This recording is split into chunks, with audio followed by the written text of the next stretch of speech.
The millionaire was strolling through his luxury hotel when he spotted a young woman on her knees, cleaning the fireplace in his presidential suite. The moment their eyes met, a misunderstanding was about to change their lives forever. Get ready, because this story will touch your heart. Don't forget to subscribe to the channel, like it, and comment where you are watching from.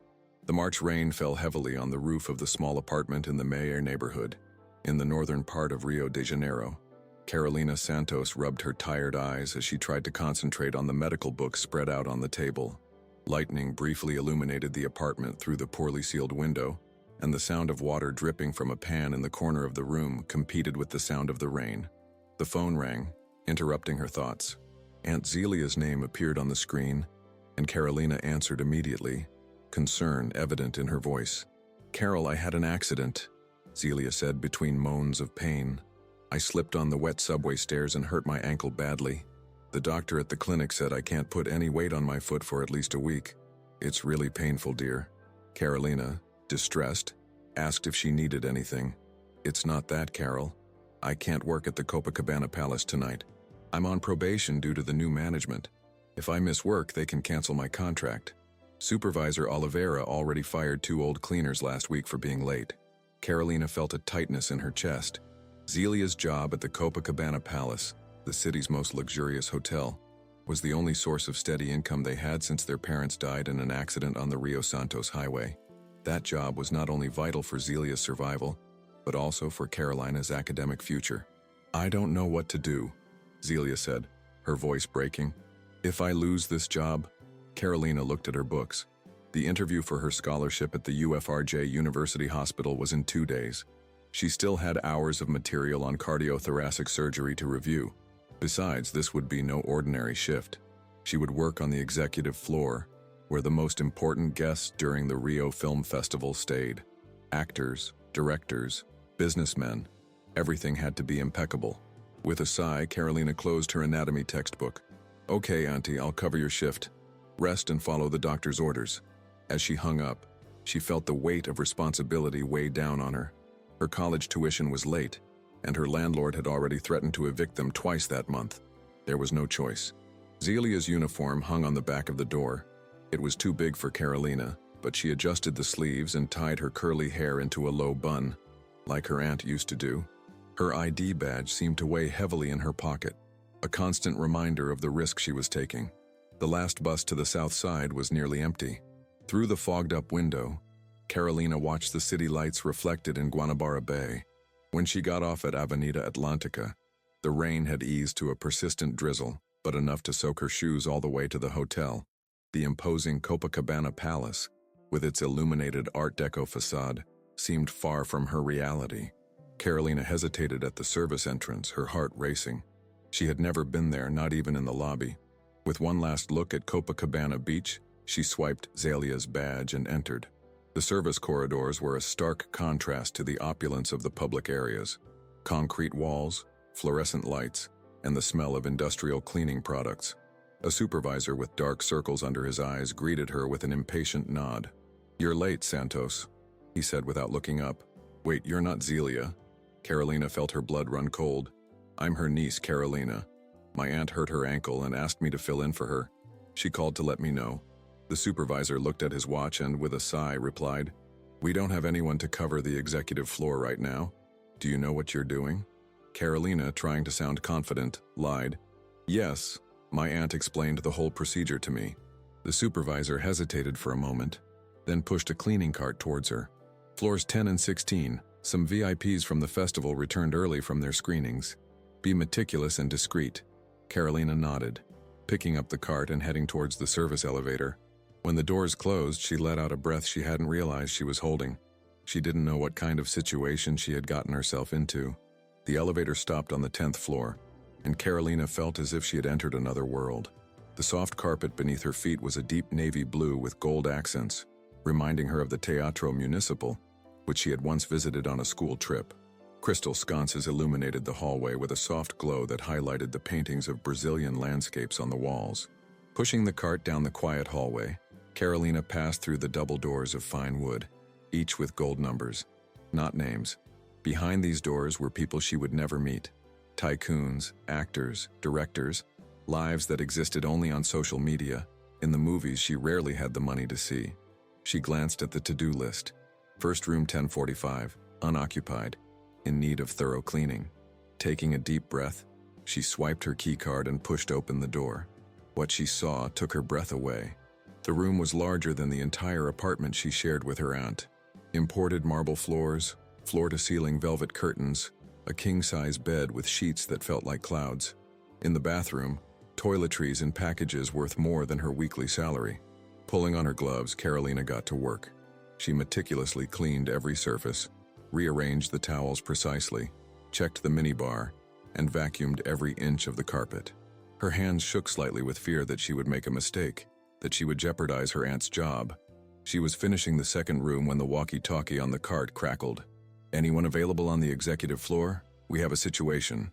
The presidential suite on the 16th floor needs to be prepared immediately. The festival guest checked out early due to a family emergency, and Mr. Almeida, who was not expected until tomorrow, arrived unannounced." Carolina froze at the name. Even though she was far from Rio's business world, she knew Rafael Almeida, the founder of the country's largest technology company, often called the Brazilian Steve Jobs. His face appeared on the covers of Brazil's business magazines. There was silence on the radio. No one answered. With a sigh of resignation, Carolina picked up the receiver. "I'm finishing up 1048. I can go to the presidential suite right away." "Who are you?" came the confused reply. "Santos. I'm covering. I'm on the executive floor right now." A pause. "Okay, do it. Suite 1601. Use the private elevator. Mr. Almeida will be here in about an hour. Everything needs to be perfect." Carolina swallowed dryly. 1 hour to clean and organize the largest suite in the hotel. He quickly finished his current room and pushed the cart into the special elevator that took him to the 16th floor, the celebrity floor, as his aunt used to call it. When the elevator doors opened, the difference was even more striking. The 16th floor looked like another hotel. There were only 4 suites, with hallways wide enough for 3 people to walk side by side. The carpet was thicker, the lights were softer, and a bossa nova song by Tom Jobim played softly through hidden speakers. Original paintings by Brazilian artists adorned the walls. Carolina recognized a Portinari who had studied art history. Standing before the imposing double doors of Suite 1601, Carolina hesitated. A gold plaque read, "Imperial Suite," the hotel's most luxurious room. With slightly trembling hands, she slid the card into the lock. The presidential suite was nothing short of a condensed palace. An entrance hall led to a spacious living room with a nearly 16-foot-high ceiling, crystal chandeliers, and floor-to-ceiling windows offering panoramic views of Copacabana Beach and the illuminated Sugarloaf Mountain. A marble fireplace dominated one wall, flanked by rosewood bookcases. A grand piano occupied a corner near the outdoor balcony. Carolina remained motionless for a few seconds, absorbing the luxury that she had never imagined even in her dreams. Then she looked at the clock. Less than an hour to complete everything. She first went to the master bedroom, larger than her college classroom, and began to change the Egyptian cotton sheets. It was then on her knees in front of the fireplace, carefully cleaning the marble details, that she heard the click of the front door opening. Her heart stopped. It couldn't be Mr. Almeida. There were still 20 minutes left until the scheduled time. But it was him, and that moment would forever change the course of 2 lives that should never have crossed. Carolina stood motionless, the cleaning cloth suspended in midair. Slowly, she turned toward the door. The figure that entered didn't exactly match the magazine photos.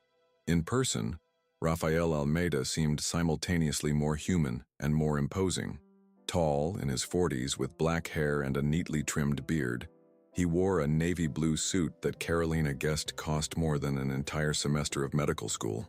His dark brown eyes fixed on her, with an expression of initial bewilderment that quickly transformed into something else. A kind of smug understanding that made the hairs on the back of Carolina's neck stand on end. "Well, that's unexpected," he said, his deep voice filling the room as he closed the door behind him and set his leather briefcase on a side table. He didn't sound angry, just vaguely amused. Carolina quickly stood, smoothing down her uniform, which was too big for her. "I apologize, sir. I didn't realize you'd be home so early. Can I come back later to finish?" "I was not informed of any special services for this evening," he interrupted, studying her with a gaze that made her feel small. A wry smile played on his lips. "But I see the hotel still maintains its traditions of personalized hospitality." Carolina frowned, confused. "What do you mean?" Rafael took a few steps across the room, loosening his tie. "You can stop with the act. I don't need these extra courtesies. I appreciate the hotel trying, but I'd rather rest tonight." A moment of silence passed as the implications of his words slowly registered in Carolina's mind. When it finally dawned on her, her face burned. First with embarrassment, then with indignation. "I'm just cleaning the suite," she said, her voice shaking. "I'm a housekeeper." Rafael inclined his head, the polite smile never leaving his face. "Of course it is. And I must say the characterization is very good. The uniform a little too big. The air of surprised innocence. The details make all the difference, don't they?" Carolina didn't understand, but the horrible realization was already forming in her mind. "Look," Rafael sighed, quickly checking his phone before placing it on the table. "It's not the first time the hotel has arranged company for important guests. They're usually more, how shall I put it, obvious in their intentions." He made a vague gesture with his hand. "This more subtle approach is novel but unnecessary. I've had a long day of meetings and frankly, I just want a shower and a few hours of sleep." The air seemed to have been sucked out of the room. Carolina felt a wave of nausea as the implications of his words hit her fully. This man, this arrogant billionaire, thought she was some kind of escort sent by the hotel to entertain important guests. "I'm not what you think," she said, her voice shaking with indignation and humiliation. "I'm filling in for my aunt who hurt her ankle. I'm just a medical student covering her shift so she doesn't lose her job." Something flickered in Rafael's eyes. A shadow of doubt, but it quickly disappeared, replaced by a condescending understanding that was even more humiliating. "A medical student, eh? An interesting narrative. For a moment I almost believed it." "It's the truth," Carolina exclaimed, tears of frustration beginning to form. "Why would I do that? Why would I be cleaning the fireplace if—" She couldn't finish the sentence. "The attention to detail is admirable," he replied, now sounding almost bored. "But as I said, I'm not interested tonight. You can tell the manager I politely declined. No offense to your convincing performance." It was the final straw. Humiliation turned to fury. Carolina gripped the cleaning cloth tightly, struggling to maintain her composure. "I'm not an actress, I'm not a call girl. I'm not something that comes with your room upgrade," she snapped, her voice shaking. "I'm a real person who was just trying to help her family. How dare you reduce me to that?" Rafael's expression finally changed. The complacent smile disappeared. His gaze narrowed, studying her more closely, as if seeing her for the first time. "Wait, are you serious?" Carolina didn't answer. A tear ran down her face as she gathered her things with shaking hands. As she turned quickly, her elbow hit the cleaning cart, knocking over some supplies. Her aunt's ID badge came off her shirt and fell silently onto the thick carpet. "I'm sorry for the interruption," the choked voice murmured. "Someone else will be in to finish the cleaning." Without looking back, he hurried out of the suite, letting the door close behind him with a soft click that seemed to echo in the silent hallway. In the service elevator, he finally allowed the tears to fall freely. Never in her life had she been so humiliated, so completely reduced to the status of an object. In the staff room, he quickly changed his clothes, her body still trembling with emotion. Only then did she realize that she had lost her aunt's badge. One more problem to explain, but I couldn't go back. Not now. As she walked down Avenida Atlantica to the bus stop, Carolina didn't know that this painful encounter would be just the beginning of a story that neither of them could have foreseen. Rafael Almeida remained motionless in the presidential suite, staring at the closed door. The young woman's reaction didn't fit any pattern she knew. It wasn't the calculated indignation of someone playing a role, nor the resigned pragmatism of a rejected professional. It was genuine pain, real shame. Rafael bent down and picked up the name tag that had fallen from the carpet. "Zelia Santos, Cleaning Services," it said, with a picture of a middle-aged woman, not the young woman who had just run out. For a moment, doubt set in. In his nearly 20 years building a technology empire, Rafael had developed a keen radar for detecting falsehoods. People always wanted something from him. Investments, partnerships, favors, money. He had become cynical, a defense mechanism against so many requests. But those tears felt real. He walked over to the phone and dialed the front desk. I need to speak to the security manager immediately. 15 minutes later, Rafael sat in the hotel's security room, watching the camera feed. On the screen, he saw the young woman pushing the cart down the hallway, visibly struggling to maneuver it. The footage from the suite showed her working meticulously, changing the sheets, cleaning the bathroom with attention to detail, rearranging the toiletries. There was nothing in her movements that suggested any intention other than cleaning the room. "Who is she?" he asked the head of security, a man of few words named Rodrigo. "The badge belongs to Zelia Santos, an employee for 7 years. But this is clearly not Zelia. I want all the information about this family, address, history, everything. Sir, if there was a breach of protocol with an employee, we can handle it internally," the security chief said. "It's not what you think," Rafael interrupted. "Just get the information." Back in the suite, now uncomfortably quiet, Rafael opened the file sent to his tablet. Zelia Santos, 58, widow, employed at the Copacabana Palace since the 2014 renovation. Lived in a housing complex in Millionaire. Consistently positive reviews. One dependent listed, Carolina Santos, 24, medical student. Carolina, so that was her name. Rafael took a shot of whiskey from the bar and walked over to the window. The city glistened in the rain. The Christ the Redeemer statue lit up, the waves of Copacabana gently breaking on the sand. For years he had seen this same view from luxurious hotels and restaurants, always surrounded by important people, always negotiating, always calculating. He rarely allowed himself to simply look. Something about this girl, Carolina, disturbed him deeply. It wasn't just the shame of his mistake, although that weighed heavily. It was the reminder of something he had lost long ago in his relentless rise to the top, the ability to see people as people, not as means to an end. He made a decision. He had to apologize. Not for public relations reasons or to avoid trouble, areas in which his team was an expert, but because he knew, on a level he rarely accessed these days, that he had made a deeply human mistake. He picked up the phone. "Amanda, I need you to cancel my morning meetings and find Zelia and Carolina Santos's address." The next morning, under a still cloudy sky, Rafael drove his own car, a rare moment without a driver, through the streets of Millionaire. The northern neighborhood, with its bustling shops and modest residential buildings, seemed worlds away from his apartment in Ipanema. He parked in front of a 1970s apartment building with a peeling facade and a poorly lit entrance. He adjusted his expensive suit jacket, clearly out of place in the surroundings, and checked his phone once more. Apartment 302, Block B. The stairs creaked beneath his footsteps. In the third-floor hallway, the smell of cooking beans mingled with the damp. He stopped in front of a faded green door with crooked metal numbers. He took a deep breath and knocked. After a few moments, the door swung open, revealing a middle-aged woman leaning on a cane, her ankle visibly bandaged. Her eyes widened at the sight of him. His face had appeared often enough on television and in newspapers to be instantly recognizable. "Mr. Almeida?" she asked quietly, clearly confused. "Mrs. Santos, I'm Rafael Almeida. Could I speak with you for a few minutes?" Zelia hesitated, adjusting the scarf over her gray hair. "It's about last night, isn't it? About Carolina?" "Yes, I would like to explain and apologize in person." Zelia watched Rafael for a moment, as if looking for signs of ill intent before opening the door wider. "Come in, but please keep your voice down." Carol finally managed to sleep. She stayed up all night studying to make up for lost time at the hotel. The contrast between the presidential suite and the two-bedroom apartment could not have been more striking. Worn-out furniture, peeling paint on the walls, a table full of medical books and notebooks. In the small kitchen, a pot on the stove gave off the aroma of beans. A thin curtain served as an improvised divider between the living room and one of the bedrooms.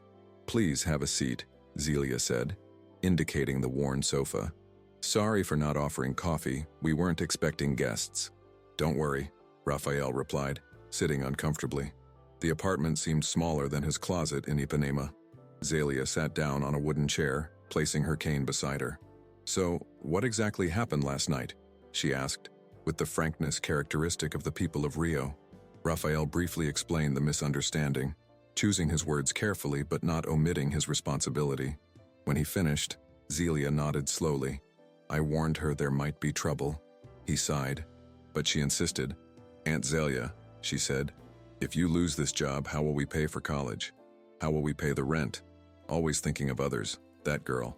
"I would like to apologize to her personally," Rafael said. I made a terrible error of judgment. Zelia studied him for a long moment. Maybe you don't understand what it means for someone like Carolina to be mistaken for, well, what you thought she was. She works 2 jobs on top of college, studies until she passes out from exhaustion. Also, she can become a doctor and help people. I see, Rafael said, though he knew that in many ways he didn't really understand. His life had been privileged since he was a teenager, the son of a successful engineer, educated at the best schools, seed money for his company coming from eager investors. She has a scholarship interview tomorrow, Zelia continued, an opportunity that could change everything for her. And instead of resting, she spent the night crying, before forcing herself back into her books. The weight of guilt intensified on Rafael. Can I meet her wherever is convenient for her, after the interview perhaps? Zelia seemed about to answer when the curtain moved slightly. Carolina appeared wearing sweatpants and a faded t-shirt. Her curly hair was messy, her eyes puffy from crying and lack of sleep. She froze when she saw Rafael sitting in her living room. "What are you doing here?" he asked in a low voice, more confused than hostile. Rafael stood up immediately. Seeing her there, in his environment, made the contrast between their worlds even more glaring and his error of judgment even more unforgivable. "I came to apologize," he said simply. "What I did last night was unforgivable." Carolina crossed her arms, visibly uncomfortable. "How did you find us?" "I have resources," he replied, immediately realizing how that sounded. I asked the hotel for directions and thought it would be appropriate to show up at our house unannounced." The question caught him off guard. In his world, doors opened automatically for him. He rarely had to consider whether his presence was welcome. "You're right. I should have called first. I apologize for that too." An uncomfortable silence filled the small apartment. The sound of the rain falling again seemed amplified. "Why do you care so much?" Carolina finally asked. "People like you make mistakes about people like us all the time. They usually move on without looking back." The question was direct, almost brutal. His honesty took Rafael by surprise. "Because when you walked out of that suite yesterday," he replied slowly, "I saw something I hadn't seen in a long time. Dignity. Not the false dignity of those with money and power, but the true dignity of someone who, even when treated unfairly, maintains his humanity." Carolina didn't answer, but something in her eyes changed. Not forgiveness yet, but maybe a little opening. "I'm not asking you to forgive me," Rafael continued. "I just wanted you to know that I recognize my mistake and deeply regret the humiliation I caused." Zelia intervened, her practical tone breaking the tension. "Carolina has an important interview tomorrow. She needs to rest and study." "Of course," Rafael nodded, taking the hint. He took a business card from his pocket and placed it on the table. "If there's anything I can do to make amends, please don't hesitate to contact me directly." He headed for the door, aware of the 2 women's eyes on his back. In the hallway, he saw a young neighbor pass quickly by, clearly curious about the presence of the famous businessman in that building. "Mr. Almeida," Carolina called as he was already descending the first flight of stairs. Rafael turned around, surprised. "The interview is at the UFRJ University Hospital at 2 p.m. If you still want to talk, I'll be at the Colombo Bakery in the center later, around 4 p.m. It was a small opening, but more than Rafael had expected. With a respectful nod, he left the building and returned to the world he knew, carrying with him a strange feeling. The discovery that his technology empire and his bank accounts had not prepared him for the simple challenge of understanding the dignity of someone who had nothing but his integrity. The UFRJ University Hospital on Fundo Island looked like a gray fortress under the cloudy sky. Carolina waited nervously outside the conference room, mentally reviewing surgical procedures and outcome statistics. The Pediatric Cardiac Surgery Fellowship was highly competitive. Only one candidate would be selected that year. Inside the room, 3 senior doctors leafed through her impressive but unlikely resume. Exceptional grades despite the double shift. Volunteer internship at Santa Casa de Misericordia. Unpaid overtime in the pediatric ward of the Sousa Aguiar Municipal Hospital. What the paper didn't show were the sleepless nights, the meals skipped to save money, the clothes bought at charity bazaars. "Carolina Santos," a voice called. "You can come in now." The interview lasted 90 grueling minutes, with technical questions about bypass procedures, discussions of hypothetical cases, and questions about her motivations. When it was over, Carolina left exhausted, but confident. She had done the best she could. "We will notify the results within a week," the commission's secretary said. Carolina looked at her watch. It was almost 4 p.m. Part of her wanted to simply take the subway home and finally get some sleep, but something urged her toward the city center, to the elegant Colombo Bakery, a historic place she rarely visited due to the prohibitive prices. The contrast between the hospital and the bakery environment was stark. While the hospital smelled of disinfectant and sterilized equipment, Colombo was perfumed with the aromas of fresh coffee and Portuguese pastries. Ceilings decorated with antique chandeliers, Belgian mirrors, and wooden and crystal display cases created an atmosphere of elegance from Rio's Belle Epoque. Carolina immediately felt out of place in her simple clothes. A basic black skirt, a white shirt slightly wrinkled after a full day, and the only blazer she owned, already faded at the elbows. He looked for a discreet place away from the central tables occupied by tourists and wealthy cariokas. That was when she spotted Rafael, sitting alone in a corner, wearing a blue shirt without a tie, more casual than the day before, but still clearly designer. He didn't see her right away, focused on his tablet, with an untouched cup of coffee in front of him. Carolina hesitated at the entrance. She could still leave. She could still avoid this man who represented a world that had judged her so unfairly, but something pushed her to move on. Maybe curiosity, maybe the desire to end this episode on her own terms. She approached slowly. When she was a few steps away, Rafael looked up and saw her. He stood up immediately, a polite gesture that seemed instinctive. "You came?" he said, looking genuinely surprised. "I said I would come," Carolina replied simply, adjusting the strap of her worn bag on her shoulder. "Please have a seat," Rafael offered, indicating the chair in front of him. "Would you like something to drink? The hot chocolate here is considered the best in town." "A coffee would be great," she replied, aware that even the simplest drink there cost more than her usual lunch. When the waiter walked away with the order, an uncomfortable silence settled in. Through the tall windows, the golden light of the late afternoon illuminated Gonçalves Diaz Street, where people hurriedly walked between the historic buildings of the city center. "How was the interview?" Rafael finally asked, breaking the silence. Carolina seemed surprised by the question. "It went well, I think. The committee was strict, but I managed to answer most of the questions." "What exactly is the scholarship about?" "A specialization in pediatric cardiac surgery," Carolina replied, and for the first time, a genuine sparkle appeared in her eyes. "It's an opportunity to work with Dr. Mendes, one of the best pediatric surgeons in Brazil. He developed a technique to repair septal defects in newborns that has reduced mortality by 40%. Rafael watched the transformation in her face, how the mention of her field of study brought life to her normally tense features. "What made you choose this specialty?" he asked. Carolina hesitated, as if considering how much of her personal life to share. The coffee arrived and she took a sip before answering. "My younger brother, Felipe, was born with tetralogy of Fallot, a complex congenital heart defect. He died at age 3 while waiting for surgery that never happened in time. This was before the treatment was fully covered by the SUS. My parents had no health insurance or money for private treatment." The answer hit Rafael like a punch. It wasn't the abstract motivation he'd expected, but something painfully concrete. "I'm sorry," he said sincerely. "It was a long time ago," Carolina replied, though her distant gaze suggested the pain had never truly gone away.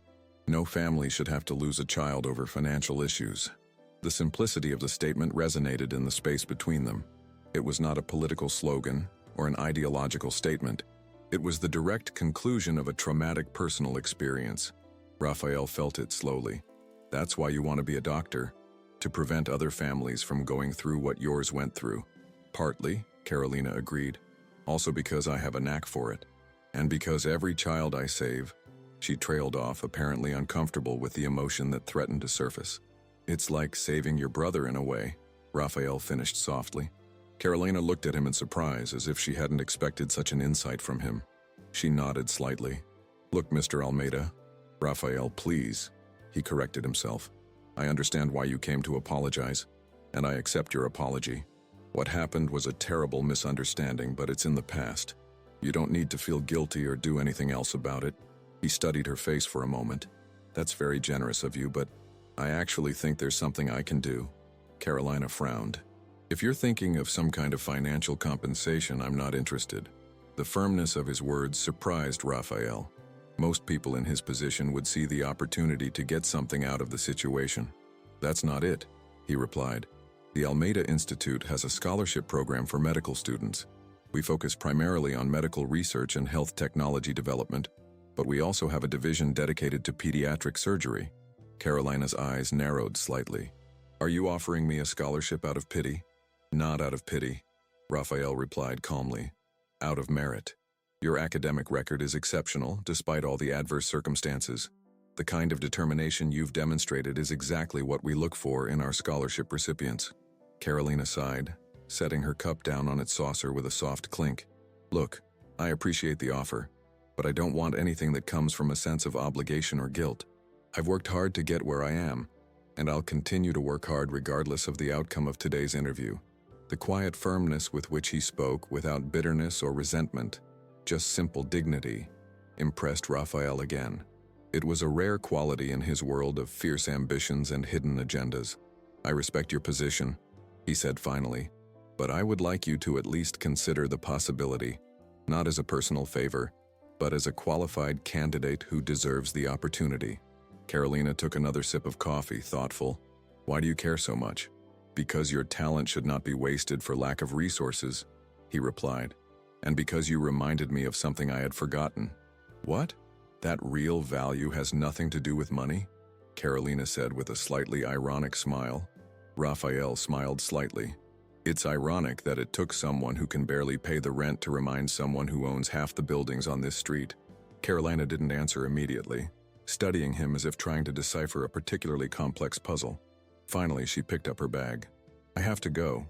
My aunt is waiting for news about the interview, and I have a shift at the health center tonight." Rafael nodded, hiding his disappointment. "Of course, thanks for coming."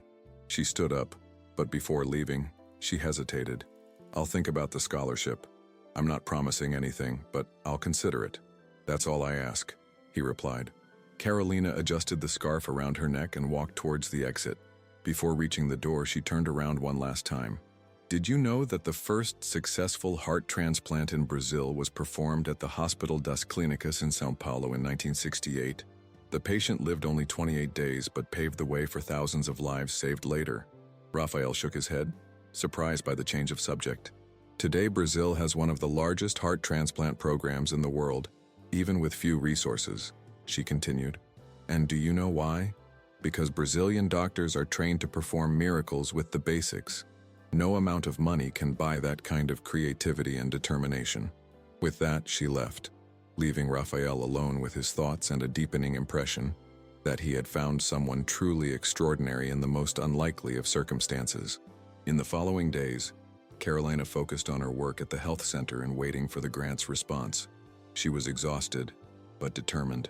The contact with Rafael was still fresh in her mind, but she tried not to let it shake her. However, 3 weeks later, the letter from UFRJ arrived with the news that Carolina had feared. "We regret to inform you that your application was not selected for this year's scholarship." Zelia tried to console her, but they both knew that opportunities like that were rare. One night on duty, Carolina received an unexpected call from the receptionist at the health center. Rafael Almeida was waiting for her. Surprised, she went out to meet him in the rain. Rafael, dressed simply, apologized for his unexpected visit, explaining that he had heard about the scholarship being rejected. "I have a proposal," he said. "I would like to lead the medical team in the telemedicine project at the Almeida Institute." Carolina, suspicious, initially refused, but Rafael explained that the position would be based on merit, not pity. He invited her to consider the proposal, but assured her that she would have complete autonomy. Carolina was touched by his sincerity and decided to consider the offer, on the condition that her name appear clearly in the project documentation, without any personal connection to him. Carolina accepted Rafael's proposal, but with certain conditions to preserve her independence. She dedicated herself to the project, collaborating with the team and implementing technological solutions to improve medical diagnosis in remote areas. Rafael, in turn, was impressed by Carolina's work and the way she led the project with passion and competence. Over time, the bond between the two grew, but gradually and respectfully. They began to meet more frequently, sharing ideas, dreams, and even personal issues. During one of these meetings, Rafael revealed that he was beginning to fall in love with Carolina. She, although surprised, was not sure if she was ready to reciprocate his feelings, given the difference between their worlds. The relationship between Rafael and Carolina evolved, but calmly and without pressure. They continued working together, and Rafael began to see beyond the public image he had built throughout his career. He began to realize that Carolina, despite her modest life, had something he had lost: the ability to live with true integrity and empathy. One night, after an event at the Almeida Institute, Rafael finally expressed his feelings to Carolina. "I think I'm falling in love with you," he said, simply but sincerely. Carolina was touched but hesitant, worried about the social gap between them and what others might think. Even so, she also began to sense that something was changing between them. After weeks of tension, Carolina and Rafael began to understand each other better. They began to share more personal moments outside of the professional environment. During a simple dinner, Rafael asked Carolina to be his partner, not only at work, but also in life. The gesture deeply touched Carolina, who began to see Rafael not only as the technology tycoon, but as a man who was willing to change for her. Rafael committed to being more honest, more vulnerable. He knew that the difference between their worlds was an obstacle, but he wanted to fight to maintain the relationship. For Carolina, this meant more than any job offer or money. Their relationship, slowly emerging, seemed to become the basis of something much deeper. Rafael and Carolina continued to see each other, and their relationship became stronger. He accompanied her to events in her life and participated in significant moments for her, such as a visit to her parents' house in Petropolis. Carolina, in turn, supported him in his business, listening to him and suggesting improvements to the telemedicine project. A new phase was approaching. Rafael asked her to go to São Paulo to lead a telemedicine project for riverside communities. The proposal was professionally tempting, but Carolina wanted to make sure she would be recognized for her merit, and not as someone associated with him for personal reasons. Carolina agreed to the proposal with some conditions. She agreed to lead the implementation of the project, but demanded that her name be highlighted as medical director, and that the trips be structured in a way that would avoid any speculation about their relationship. Rafael readily agreed, showing respect for Carolina's boundaries. The project moved forward, and their lives became a mix of personal and professional life, where challenges were overcome with mutual respect. Rafael, previously distant and cynical, now saw the world in a different way, largely because of the way Carolina challenged him to be better. Months passed, and as Carolina delved deeper into the project, Rafael continued to observe her dedication and how she transformed the realities she was involved in. Telemedicine began to show significant results, impacting lives in underprivileged communities in the Amazon. This was more than a project for Carolina. It was a chance to help families like hers, where she had come from and fought so hard for. On a quiet night at the botanical garden, Rafael expressed his feelings again. "I'm really falling in love with you," he said, with a sincerity that made her smile. Carolina, with a slight smile, replied that she was also beginning to feel the same, although she knew the path would be difficult. Their relationship grew slowly and steadily. They began to live their feelings without external pressure, accepting what was between them. One day, Rafael took Carolina for a weekend in Parati, where during a romantic dinner by the sea he made an important request. "Would you marry me?" The gesture was simple but meaningful. Carolina, touched by his sincerity, accepted the proposal. The wedding ceremony took place in the garden of their house in Petropolis, an intimate event that brought together two different worlds. The couple began a new phase of their lives, stronger and more united than ever. After their wedding, Carolina and Rafael dedicated themselves to the Instituto Coração de Felipe, a non-profit project focused on bringing advanced pediatric cardiac care to children in underserved communities. Their union, based on respect and love, further strengthened the mission they had embraced together. As they walked through life, facing new challenges, Carolina knew that what had begun as a misunderstanding in the presidential suite of the Copacabana Palace had turned into something much deeper. They had found each other under unlikely circumstances, and now, together, they were building something valuable, not only for themselves, but for all those they could help. If you are enjoying our stories, subscribe to the channel, comment, and leave your like. Do not miss this story that is playing on the screen. I'm sure you'll like it. Until the next video.